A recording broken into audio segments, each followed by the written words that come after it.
नमस्कार दर्शक बंधु आज हूँ 18 जुलाई 2026 चलतु देखने आज सकाळ पाणीपाग अपडेट।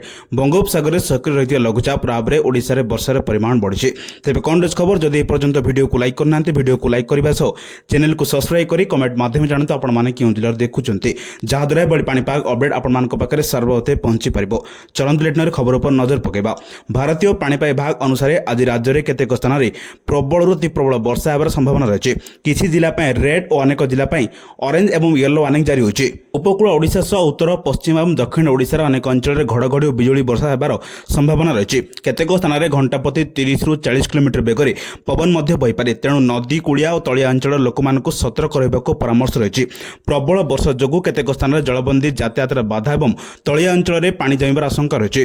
माछ धराड़ी मानक समुद्र न जावाई सतर्क कर लोक आवश्यक नथिले घर बाहर को न जावा एवं पाणीपाग विभाग परामर्श मानक अनुरोध कर आसंता 2 ରୁ 3 दिन पर्यंत राज्य में वर्षार प्रभाव जारी रही।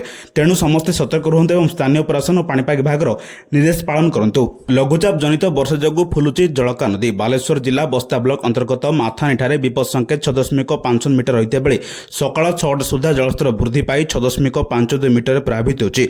आखुआपदाଠାରେ विपद संकेत पाखरे पानी रही। हिराकुद उपरमुंडे अधिक वर्षा जोगु काली सुधा 70,000 क्यूसेक जल इनफ्लो हेबो। स्थिति देखि गेट खोलिबाकू निष्पत्ति नियाजियो बोली जलसंपद सर्वोच्चयंत्री दिलीप कुमार राउत कहते। यही गुरुत्वपूर्ण खबर पाइबा आम चैनल जोड़ी रुहतु। जदि पर्यंत वीडियो को लाइक करना वीडियो को लाइक करने सह चैनल को सब्सक्राइब करी कमेंट माध्यम जानते आपने क्यों जिला देखुंत जहाद्वारा बड़ी पाणीपाग अपडेट आपण सर्वते पहुंची पार। ब्यूरो रिपोर्ट सावधान ओडिशा।